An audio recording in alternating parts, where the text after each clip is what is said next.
There's only one way to kill it. We must fight together. Here we go. Predator Killer of Killers is the latest in the Predator franchise. If you haven't heard about this one, it is an animated movie on Hulu. It consists of 3 parts. So there is a Predator fighting Vikings, there's a Predator fighting samurai, and there's a Predator fighting pilots in, I think, like World War One. So you're essentially getting 3 different stories, and minor spoilers, they all kind of conclude to an ending, which is why these 3 parts are kind of together in one movie and not some sort of like, anthology series. So I'm going to start off spoiler free. So if you haven't seen this, hang on. But if you do want spoilers, I'm going to put the timestamps below, or you can skip forward. You know how YouTube is. But spoiler free, I thought this was awesome. I give it an 8.5 out of 10. I was actually surprised on the parts that I liked as opposed to the parts that I didn't like. Just watching the original trailer and the concept for it, I was like, okay, cool. I'm going to go Samurai is probably going to be my favorite, then Vikings, then Pilots down at the bottom because I don't really care for... I'm more of a I enjoy more melee stuff than I do like guns and like vehicles and stuff like that. But when I actually watched this movie, I was like, oh, I was way more locked in on the pilot story and everything that was going on with that particular Predator as opposed to the other 2. I still like the other 2. I'd still put the Samurai one in the middle and then the Vikings one last. Nothing wrong with the Vikings one. It just didn't. It just seemed very like paint by numbers for the story that they were going for, and each kind of Predator has their own gimmick, I guess you could say. I didn't really care for the one in the Viking story. Like, it was a cool idea, but it was also like a little weird. The Samurai one, there are aspects of that story that, especially like during the combat, that I thought were weird for the story that was set up for it. Which I'll get to later in spoilers. The pilot one, I'm not gonna pretend like there's one huge thing. I was just like, why, what? Like, why are we doing that? But other than that, I was way more locked in, on the pilot one, as opposed to the other 2, which I thought was crazy. And by the time it got to like the ending, I didn't really like I have the most qualms about the whole ending part of the whole thing. And if I'd put that in the list, I'd put that last. But endings are usually, endings are hard. So I'm not surprised that the ending didn't really grab me as opposed to the other parts. But no, I thought this was a lot of fun. Again, with each story being in a different time period, and each one having a different predator that has their own specific skills and like weapons and all that. I was like, all right, cool. This is awesome. I think this is both I can't think of the opposite of detriment, but this is like a really good thing for the Predator franchise. It's a really negative thing, per usual, for executives, because it's like, if you watch this clearly, here are three individual hour and a half movies that you could have made and put in theaters, and I'm pretty sure people would have watched it. That the Japanese one is the one where it's like, all right, maybe you would have had to change the choreography a little bit just because of what they're doing, but like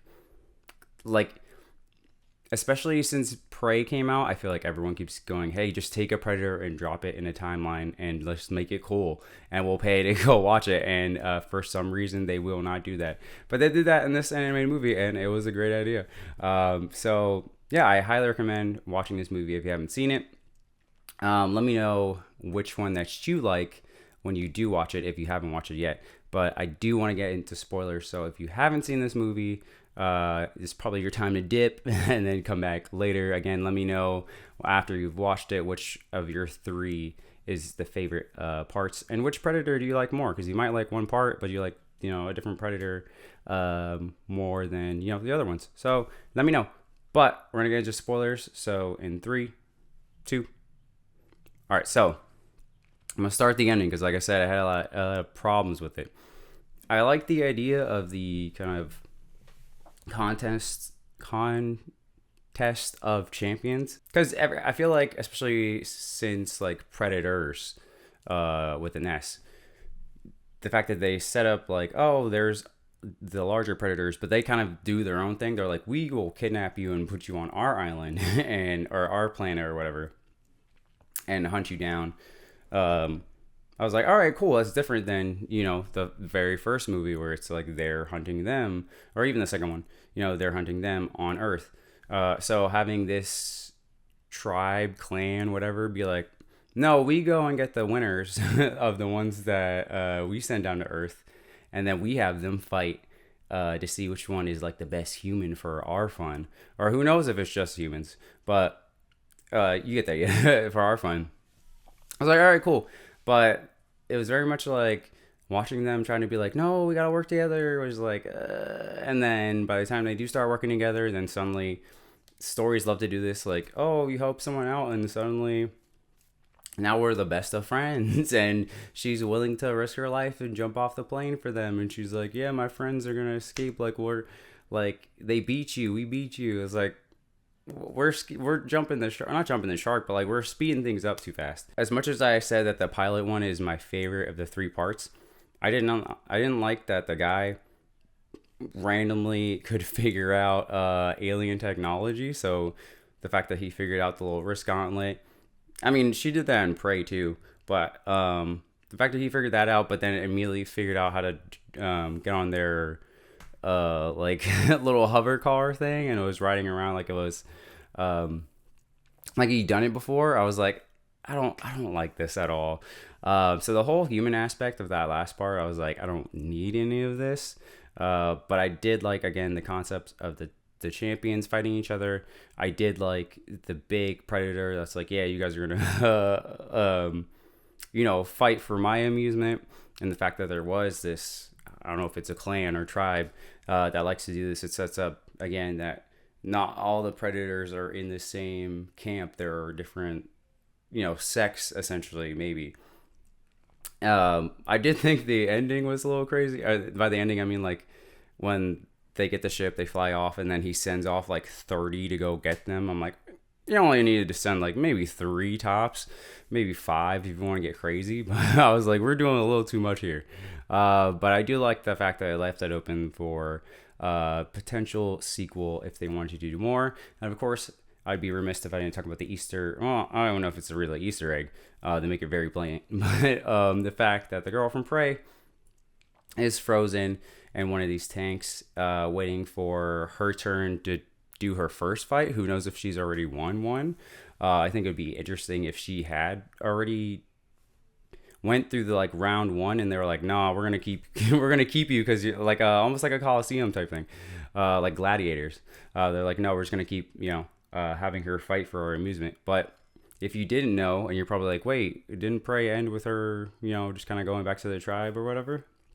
If you stayed for the credits at the end, they show like cave paintings, and you see another Predator ship come down, and that's where the credits kind of end. So it's kind of nice that they picked that back up and was like, no, this clan kidnapped her and decided to have her fight for their amusement. So I was like, okay, cool. Like we're expounding more. There's a chance to actually have some of the other people come back from the earlier movies. I'd like to see the two from, or at least one of them from Predators, and see like, oh, did they make it out or did they get away from the bigger ones? So yeah, that was cool. In terms of like the individual stories, like I said, the Viking story, that revenge, it was very heartbreaking to, have her have to, he's like, yeah, you got to kill your father or I'm going to kill your daughter. So having her have to actually kill her father makes super sense that she's like, no, I got to hunt this dude down. Like, I can't let this slide. But aside from that, I don't really remember like off the top of my head, most of it. And I watched it recently. Other than the fact of like, oh, okay, cool, she finally gets revenge. And then I like that Predator was big. Like, that dude was, way taller, way more muscular. He came off more like the Super Predator from The Predator, that awful movie. But it'd be cool if he wasn't like juiced up and he was just like a bigger variant of just the standard Predator. But I didn't really like the whole like sonic cannon thing that he had on his arm. Like, it's cool on paper, but when I looked at it, I was like, I don't really like this one. And I just feel like out of the three, it was the most like paint by numbers story. So that's why it didn't really stick out to me. But again, if this was a movie in theater, I'd 100% go pay to watch it. The Japanese one, I was pretty interested in the story. I thought it was weird that like once they got back together for their final confrontation, the two guys, there wasn't a lot of dialogue. They weren't talking, and I was like, why is this like almost like a silent film? And I thought there were moments where when the guy's going to, I guess the ninja, we'll call him, is going to get his revenge, he's almost like kind of playful, almost like that Marvel, like, you know what I'm saying? I'll put some clips so you know what I'm talking about. But I thought that was weird. But I mean, once the Predator came out, that was my favorite Predator, like the little grappling or whip thing that he had, the spear that like flared out and could slice people up, the way that they were like running across the rooftops to escape from the Predator. Once you get to the end, it was very Ghost of Tsushima, which is one of my favorite games. So I was like, cool, I'm totally along for the ride. For the pilot one, I was like a little iffy in the beginning with the whole, oh, he drives crazy and his dad wants him to be a mechanic, but you gotta send him off to war. I'm like, all right, cool, whatever. But once he is actually trying to build his own plane, things are going wrong. The Predators are really immediately showing up, and you think, okay, its gimmick is just a little harpoon things, I guess you would call them. But then no, it has the net, it has like cannons, it has like a bunch of functionality on this ship. It's like, all right, cool. And the fact that there is a war going on.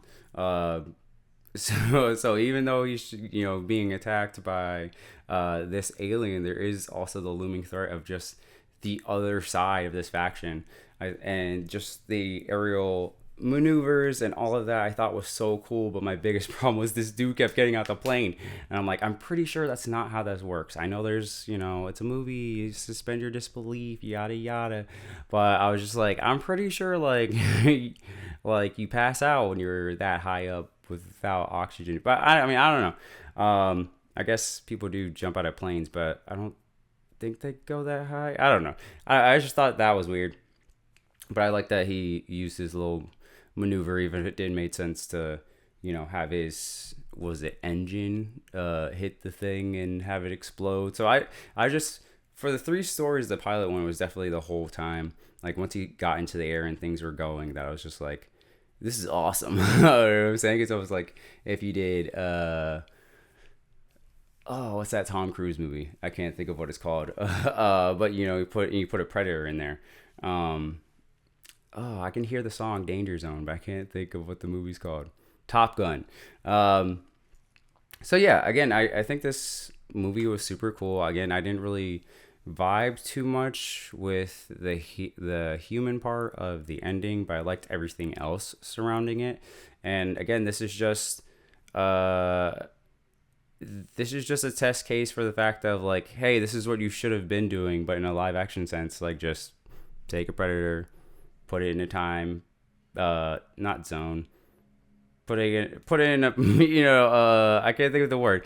Put it in a certain part of time, make a cool story, and we'll pay for it. And don't make movies like The Predator and give us bullshit. And, you make money, we have a good time. So, yeah, I just thought this is a great part of the franchise. And then, honestly, if I had to put it, it's definitely up there. Like, I definitely rewatched this over some of the other movies, but I think it's kind of hard to just put it against the live action ones, because those are just one story and this has 4 parts. So it's like, you know what I mean? But yeah, I had a lot of fun with this movie, and I recommend that you go watch it. But if you had watched it, let me know what you think in the comments down below. Again, just like I gave to the spoiler-free part, let me know which part was your favorite, and let me know which Predator was your favorite. And don't forget to subscribe. I'll see you guys next time. Peace.